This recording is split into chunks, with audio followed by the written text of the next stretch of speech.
அனைவருக்கும் வணக்கம். இந்த பதிவு இப்ப இருக்கக்கூடிய காலகட்டத்துக்கு ரொம்ப முக்கியமானதா இருக்கும் அப்படின்னு நான் நம்புறேன். பொதுவா பார்த்தீங்கன்னா, நம்ம ஊர்ல சின்ன வயசுல இருந்தே பசங்களுக்கு சொல்லிக் கொடுக்கப்படும் ஒரு முக்கியமான விஷயம் என்ன அப்படின்னு பார்த்தீங்கன்னா, ஆம்பளைங்கன்னா தைரியமா தான் இருக்கணும். எந்த சூழ்நிலையாக இருந்தாலும் கண் கலங்கக்கூடாது அப்படின்றதுங்க. இந்த ஒரு வார்த்தை அவங்க லைஃப்ல கேட்டு கேட்டு அழுகியே வந்தா கூட அவங்க அழமாட்டாங்க. ஏன்னா, இந்த ஒரு வார்த்தை காலம் முழுவதும் அவங்கள ஒரு இரும்பு பெட்டிக்குள்ள அடைச்சி வைக்கிறது போல இருக்குது. 30 வயசுக்கு மேல பார்த்தீங்கன்னா, வீட்ல இருக்கக்கூடிய வேலைய செய்றாங்க. அதுக்கப்புறமா ஆஃபீஸ்க்கு போறாங்க. அங்க என்ன பிரச்சனையானாலும் சரி, அதையும் பார்க்குறாங்க. இதுல இருக்கக்கூடிய பிரஷர்கள் எல்லாமே அவங்க தாங்குறாங்க. ஆனா, வெளியில எதையுமே அவங்க காட்டிக்கிறது இல்ல. எப்போதும் அவங்க ஸ்ட்ராங்கா இருக்கிறாங்க அப்படின்னு மட்டும் தான் நம்ம நினைச்சிட்டு இருப்போம். அவங்களுக்குள்ளேயும் பல கஷ்டங்கள் இருக்கும். இது எழுதப்படாத விதி அவங்களுக்கு. பலரின் நிம்மதியை அது கெடுத்துடும். இப்படி அவங்க உணர்ச்சிகளை மறைத்து வாழறதுனால அவங்களுக்குள்ள உளவியல் சிக்கல்கள் நிறைய ஏற்படுங்க. சமூகம் எப்போதுமே பாத்தீங்கன்னா ஆண்களை ஒரு குடும்பத்தின் பாதுகாவலனாக தான் பாக்குது. இதனால தங்களுக்கு வலிச்சாலும் சரி, அதை சிரிச்சுட்டே தான் அவங்க கடந்து போறாங்க. ஒரு போலி முகமுடிய அவங்க ரொம்ப சீக்கிரமே அணிஞ்சிடுறாங்க. அதிலையும் பழைக்கவும் செய்றாங்க. சினிமாக்கள்ல வருவது போல அடிபட்டாலும் வலிய மறைத்து கொண்டே சண்டையிடும் ஹீரோயிசம் நிஜ வாழ்க்கைக்கு எப்போதுமே செட் ஆகாது இல்லையா? குடும்பத்தின் சுமை வேலை செய்யும் இடத்துல மற்றவங்களை வழிநடத்தும் பொறுப்பு அப்படின்னு சொல்லிட்டு நிறைய வேலைகள் அவங்க செய்யறாங்க, சுமந்துட்டு போறாங்க. உள்ளுக்குள்ள அழுதுகிட்டே வெளியே கெத்தா சுத்துறாங்க நம்ம பசங்க.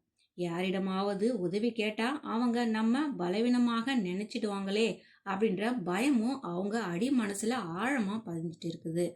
அதனால ஒரு மனிதன் தன் உணர்ச்சிகளை வெளிப்படையாக பேச மறுக்கும் போது அது அவனது தனிப்பட்ட உறவுகள்ல மிகப்பெரிய விரிசலை ஏற்படுத்துது. தனக்கு ஏற்படக்கூடிய ஒரு விஷயத்த பார்ட்னர் கிட்டேயோ அப்படி இல்லைன்னா ஃப்ரெண்ட்ஸ் கூட கூட மனம் திறந்து பேச முடியாம தவிப்பது கூட ஒரு விதமான தனிமையை உருவாக்குங்க.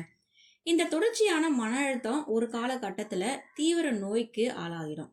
கோபம், ஏமாற்றம், பயம் அப்படின்னு சொல்லி எல்லாத்தையும் தனக்குள்ளேயே பூட்டி வைக்கிறதுனால அந்த உணர்ச்சிகள் ஒரு நாள் எரிமலை போல வெடித்து சிதறும் அபாயம் ஏற்படும். எந்த தப்பும் செய்யாமலேயே தங்களை ஒரு குற்றவாளி போல அவர்கள் உணர செய்யும். உண்மையில் சுய முன்னேற்றம் அப்படின்றது வெறும் வெற்றிகளை குவிப்பது மட்டும் கிடையாது. தன்னிடம் இருக்கக்கூடிய குறைகளையும் வழிகளையும் ஏற்றுக்கொள்வதும் அதுல அடங்குங்க. எல்லா நேரத்திலையும் எவ்வித பிழையும் இல்லாம பர்மனண்டாக இருக்கணும் அப்படின்றது எந்தவித அவசியமும் இல்லை. தயக்கங்களை உடைத்து தங்களின் பலவீனங்களை வெளிப்படுத்துவதுதான் ஒரு மனிதனின் உண்மையான தைரியம் அப்படின்னு சொல்லலாம். இப்படி மனதிற்குள்ள இருப்பதை கொட்டி தீர்க்கும் போது மனம் லேசாகி உண்மையான உறவுகள் மலர தொடங்கும். ஆண்கள் எப்போதுமே இரும்பால செய்யப்பட்டவங்க கிடையாது. அவங்களுக்கு காயங்கள் ஏற்படும் வலிகள் இருக்கும். அந்த வலியை மறைத்து வைக்காம அதை புரிந்து கொண்டு ஆறுதல் தேடுவதுதான் ஆரோக்கியமான வாழ்க்கைக்கு அடிப்படை.